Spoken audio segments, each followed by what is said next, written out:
ensaiando com a física. E aí nós vamos ter a terceira classe, né? A terceira classe ela vai começar a partir das estrelas que tenham 8 massas solares e vai até as 20 massas solares. Essas classificações estão relativamente direcionadas à quantidade de matéria que elas têm, certo? Qual é o tamanho máximo das estrelas e também o seu final, qual vai ser o corpo resultante daquilo, porque aí uma parte vai ser expelida e a outra vai permanecer lá como, né, alguns astrofísicos chamam de o cadáver da estrela, que é aquele corpo que ela deixou para trás. Essas estrelas, elas têm um poder realmente imenso. Durante a vida dela, que é menor ainda do que as da segunda classe, elas conseguem produzir a maioria dos elementos que nós conhecemos hoje. Começa também queimando hélio. Esse hélio, depois, ele vai ter poder suficiente para se transformar em carbono. Só que a partir daí, o carbono, ela também tem poder suficiente para transformar o carbono em oxigênio. E ela ainda continua, viu? Ela continua. Ela é realmente gananciosa, vamos dizer assim. Ela queima muito rápido, gera muito mais elementos, queimando muito mais elementos. Ela queima o carbono em oxigênio e por sua vez vai conseguir queimar o oxigênio em neônio, o neônio em magnésio, do magnésio em silício e finalmente o silício vai ser fundido em ferro. Agora, quando ela funde em ferro, há uma coisa diferente. O ferro, quando você funde o silício em ferro, esse processo não te produz energia. Esse processo te rouba energia. Então, nesse momento, no momento que ela consegue fundir o silício, que ela transforma, que ela consegue fundir ferro, né, consegue começar a fundir ferro, ela assinou o que já vi aí em alguns vídeos, o que chamaram de sentença de morte da estrela.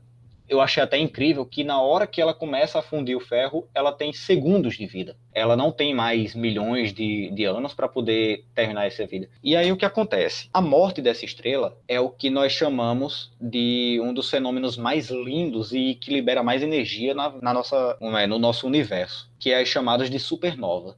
Antes eu pensava que supernova era um tipo de estrela que tinha acabado de se formar, mas não. Ela é simplesmente a explosão violenta de uma estrela. Uma única supernova pode brilhar mais do que a sua galáxia todinha. Você acredita nisso?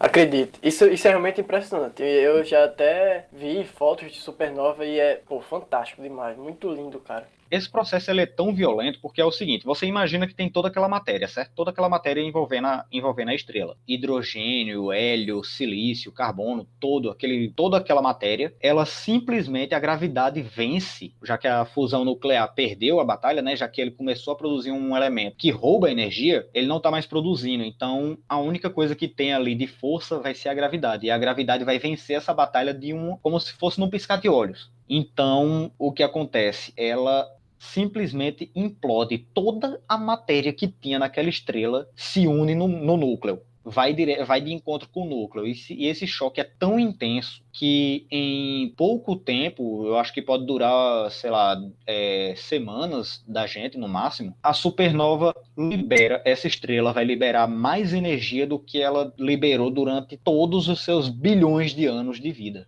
Esse choque é tão violento que ela consegue emitir luz, matéria e até radiação também em uma intensidade imensa. Por isso ela acaba brilhando mais do que a própria galáxia toda. E ela vai expelir tanta energia em pouco tempo que ela vai acabar brilhando muito mais do que todas as estrelas que tem em volta dela.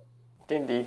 E isso é tão interessante que, tipo, você imagine quando ela está se formando, né? As Sim, nebulosas são tão parecidas com a supernova. A diferença é que, bom, as duas são feitas de forma bastante violenta, né? Com a condensação e tudo mais, e depois com a explosão. Mas se você pensar, o ciclo do início é praticamente não idêntico, claro que não é, né? é, Mas é como se fosse um parecido com o hemisfério. final. É É, como como se se fosse um fosse o universo. inverso, só que muito, muito parecidos. É impressionante Sim. isso. Falando sobre essas nebulosas, a maioria das nebulosas que nós conhecemos hoje são resultados de uma supernova. Porque aí Exatamente, né? estamos falando de estrela de terceira classe. Agora, por que essa terceira classe separada da outra, né? Da próxima ainda, que vai ser a quarta classe? Porque o corpo resultante dessa estrela vai ser o que nós falamos antes, que era a estrela de nêutrons. Ela tem uma densidade tão grande que ela consegue juntar um elétron a um próton e aí até os elétrons e prótons vão se tornar nêutrons, né? E aí ela vai ser simplesmente uma esfera com uma rotação extremamente rápida. Para você ter uma ideia, tem estrelas de nêutrons que mesmo que ela tenha um raio assim consideravelmente grande, elas giram a uma frequência enorme. e aí elas conseguem emitir alguns sinais, que aí são os sinais de rádio, né? Que elas são em alguns pulsos que aí são chamadas de pulsares. Esse tipo Entendi, de, entendi. esse tipo de estrela aí, elas brilham a uma certa frequência que alguns telescópios detectam e chamam essas estrelas aí de pulsares.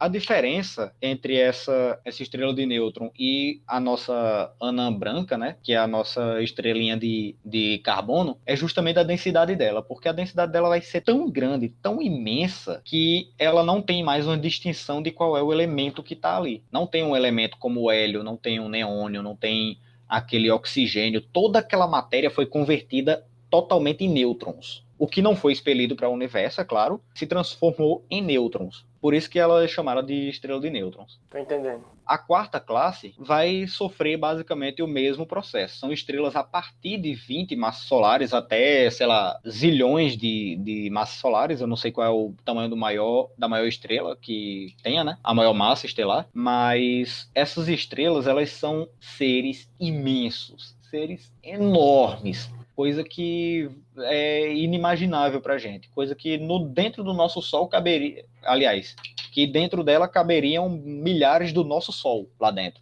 E o processo de morte dessas estrelas é basicamente o mesmo, certo? Ela vai produzir todos aqueles elementos e quando ela produzir ferro, ela também vai colapsar da mesma forma. Só que a diferença é que o cadáver dela, o que vai sobrar lá depois daquela explosão, não vai ser uma estrela de nêutrons, porque ela tem mais poder do que a estrela de nêutrons, que aí já é o buraco negro, o tão famoso buraco negro. E esses buracos negros aí a gente não tem como dizer ou determinar o que acontece lá nele, né? Nós só podemos dizer o que acontece em volta dele, que é ali no que a gente chama de horizonte de eventos. Por isso não tem como determinar também qual seria o tamanho de um buraco negro, porque basicamente a massa do buraco negro ela vai condensar tanto que é como se ela decaísse infinitamente sobre si. Basicamente, são esse o processo de morte de uma estrela, né? É claro que existem outras formas de morrer, de uma estrela morrer. Se eu tiver uma estrela que ela seja binária com um buraco negro, por exemplo, se ela tiver um buraco negro passando por perto, o buraco negro pode sugar essa estrela. Então, pode sugar a matéria dessa estrela e a estrela vir a morrer dessa forma.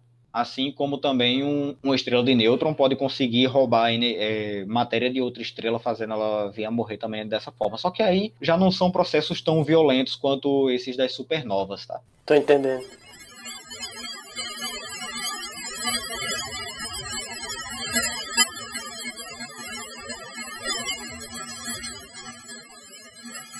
Pronto, esse foi mais um podcast da gente. Acho que vai sair mais, com certeza, né? E sobre assuntos derivados, se você gostou, pode deixar o seu like aí no vídeo, curta o vídeo, se inscreva no nosso canal da rádio. Eu peço desculpas aí por ter prolongado tanto e talvez ter deixado um pouco chato, né? Que nada, o povo gosta. Se você estiver ouvindo pela rádio do IF, muito obrigado pela atenção e também muito obrigado por ter assistido pelo nosso canal no YouTube. Eu agradeço e até a próxima, né? Até a próxima, pessoal. E é isso aí. Valeu. Valeu!